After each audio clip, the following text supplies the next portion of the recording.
What is up, YouTube? I'm DaVinci, leader of the Renaissance crew, and you're watching DaVinci Reacts. Today I'm beginning into a video that was requested on Twitter by Andy Crockett. You can find them at Andy Crockett, which is spelled C-R-O-C-K-A-T-T. Speaking of AT&T, I tried to switch over to AT&T because I'm using Spectrum. My internet's been kind of shitty right now from Spectrum.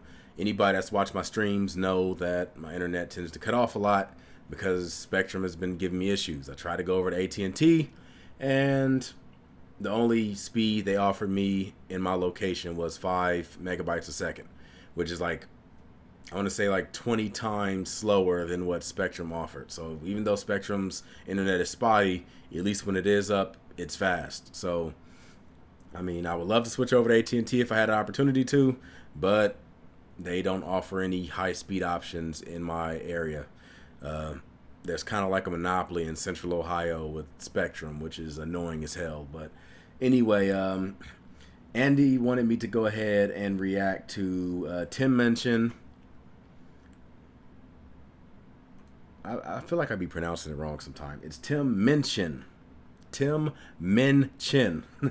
And he requested specifically the Pope song. Now, I've reacted to a lot of Tim Minchin songs. You guys can go ahead and check my channel. That's another thing. Before I get into this, I want to address this real quick because this shit's getting annoying. Okay, if you have a request for a video you want me to watch, before you go ahead and leave a request for it, like hashtag DaVinci Reacts or anything like that, be sure that you look at my channel, click that search bar, and type in whatever the hell you want me to react to. And make sure I haven't done it already. Because I've had so many people ask me to react to stuff that I've already reacted to. Some stuff I reacted to recently. Like, I've had people ask me to react to stuff, and the thing they want me to react to is something I reacted to like literally a couple days ago. Check the channel first and see if I reacted to it already. Because at this point, all you're doing is clogging up my request list.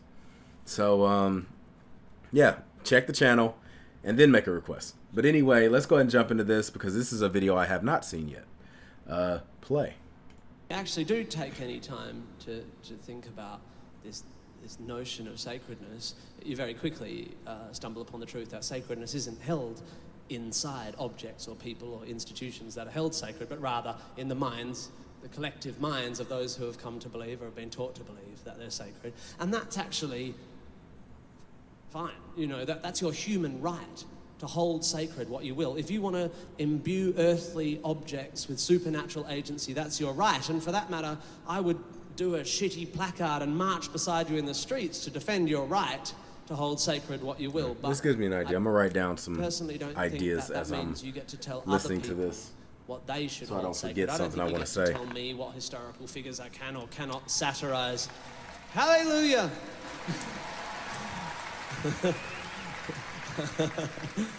Can or cannot satirize in cartoon form, and I don't think you get to tell me who I may or may not criticize and what language I'm allowed to use when criticizing them, because if there's one thing that history has taught us, it's that if too many people hold a thing or a person or an institution sacred, then they are by definition beyond criticism. And unfortunately, it seems that when humans get beyond criticism, they seem to slip inexorably towards corruption.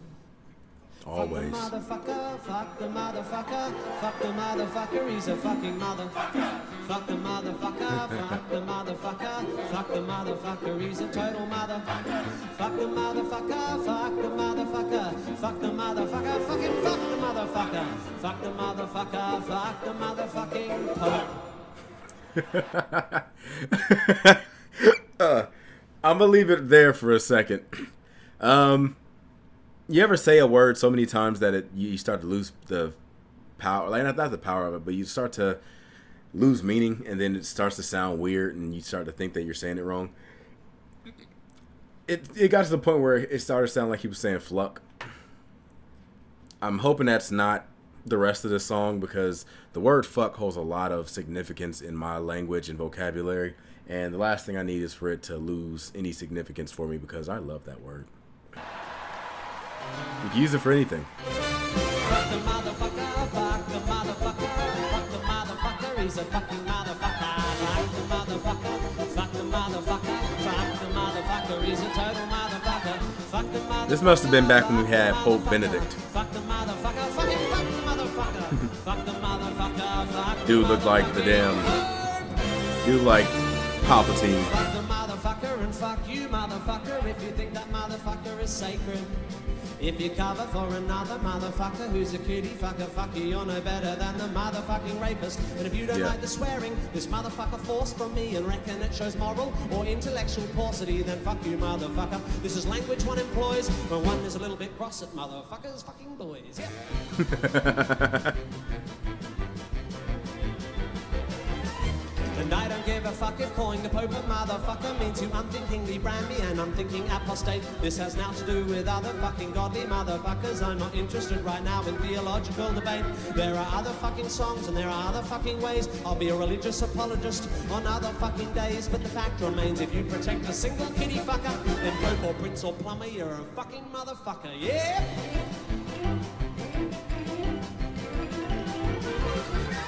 And I don't give a fuck what any other motherfucker believes about Jesus and his motherfucking mother. I've no problem with the spiritual beliefs of other fuckers, while those beliefs don't impact on the happiness of others. But if you build a church on claims of moral authority and with threats of hell impose it on others in society, then you motherfucker can expect some fucking wrath.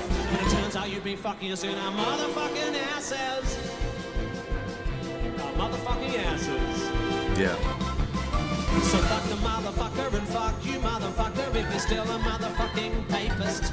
If he covered for a single motherfucker who's a kitty fucker, fuck him, he's as evil as the motherfucking rapist. And if you look into your motherfucking heart and tell me true, if this motherfucking stupid fucking song offended you, with its filthy fucking language and its fucking disrespect. If I made you feel angry, go ahead and write a letter. But if you find this song more offensive than the possibility the Pope protected priests when they were getting fucking fiddly, listen to me, motherfucker, this here is a fact. You are just as morally misguided as that motherfucking power-hungry, self-aggrandized bigot in the stupid fucking hat.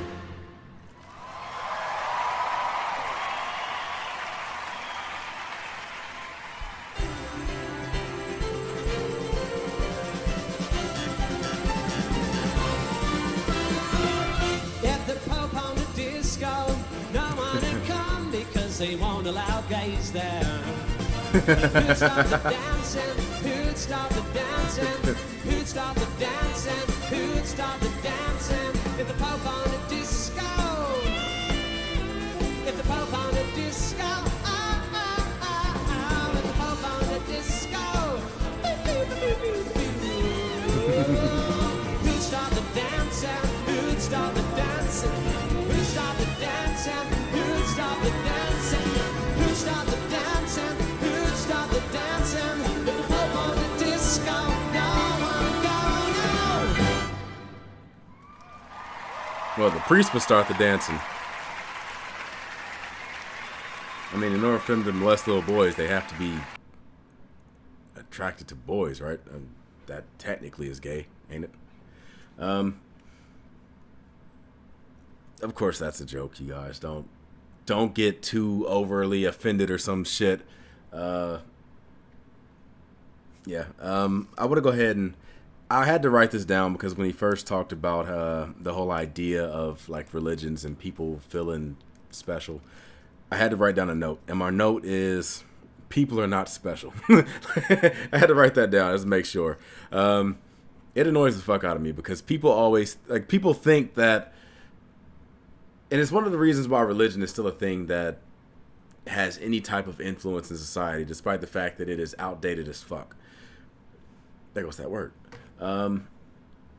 People want to feel like their lives have meaning because I guess without the idea that your life has meaning, you feel like there's nothing worth living for or life isn't worth living, and that's when you feel like nothing matters or your life don't matter or you don't matter or anything like that.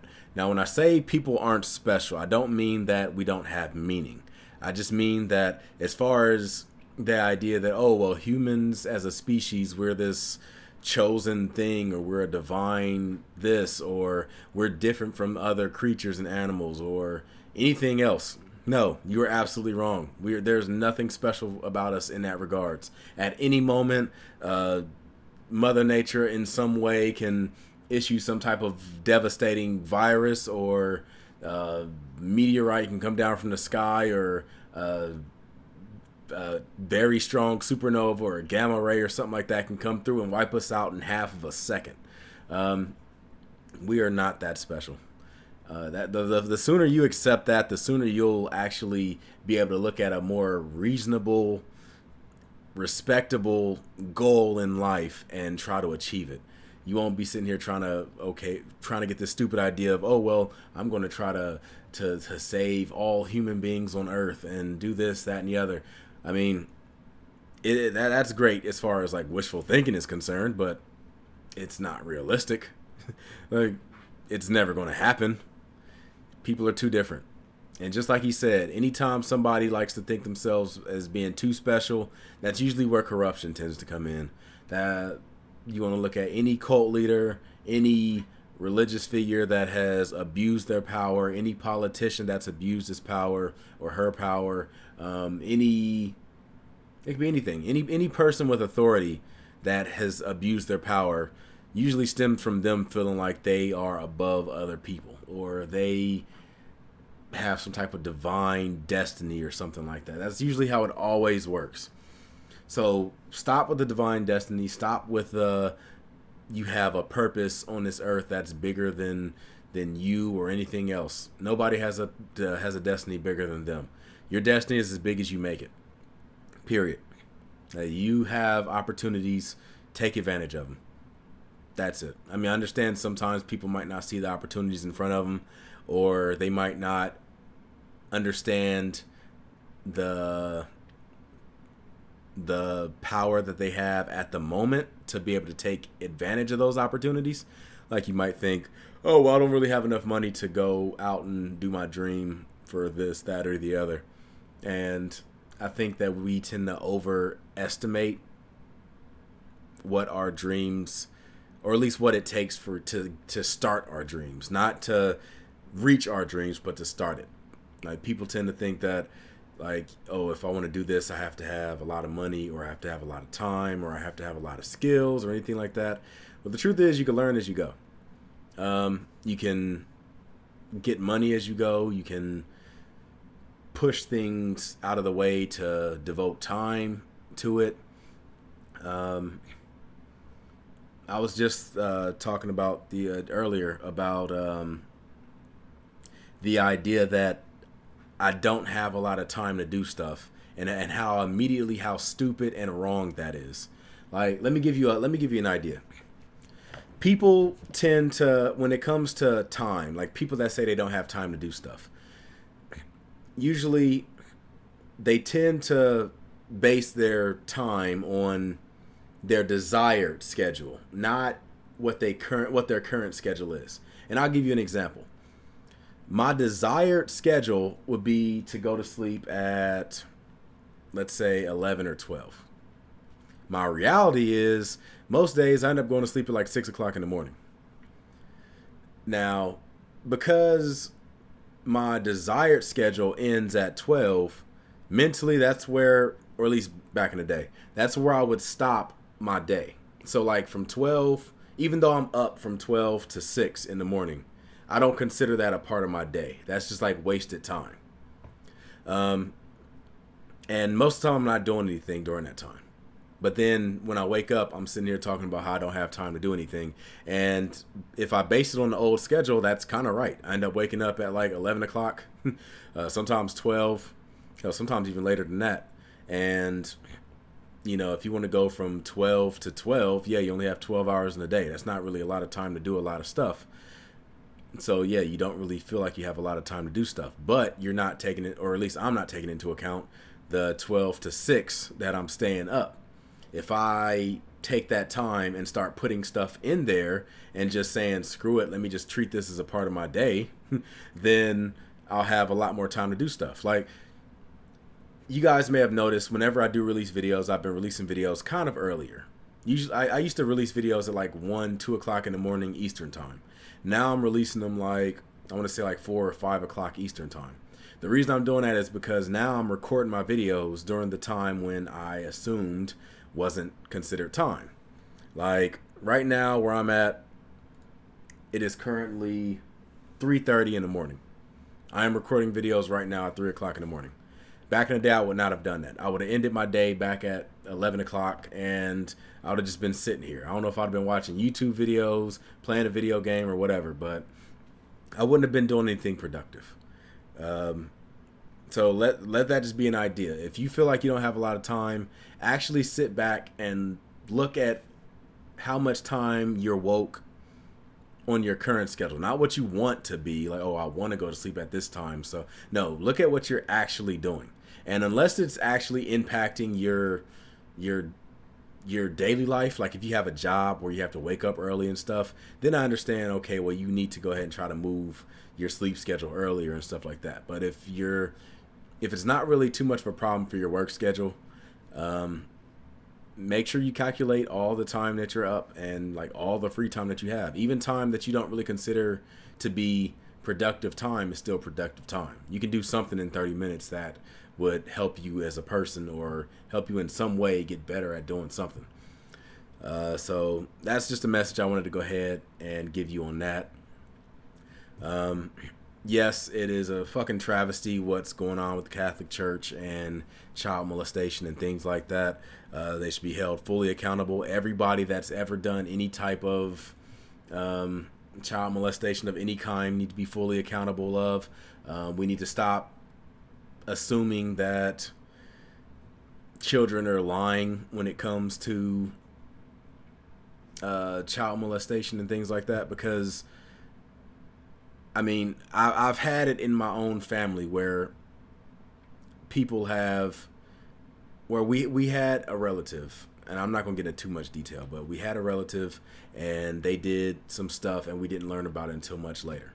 And there was some other members of the family that kind of wanted to protect them. Now, personally with me, I let them know. If I ever, like as of right now, I don't even associate with them. I don't want to be in the same room. I don't want to be in the same house. And I've said this. If I happen to be in a situation with them in any way and I find out anything's happened, I'm going to go to jail. I am. I'm going to go to jail. I will be doing fucking prison vlogs for you guys in the future. Just let that be known. Because if something happens and I don't say anything and I don't do anything, then as far as I'm concerned, that makes me just as responsible as the person that actually did the shit. So if you know anything going on, if somebody's let you know of something, be sure to take it serious.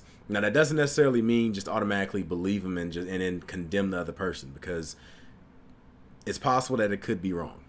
It's possible that they could have been coached or anything. I've seen it happen where parents would coach a kid into saying something against somebody else and things like that. You guys know I'm a huge fan of Michael Jackson.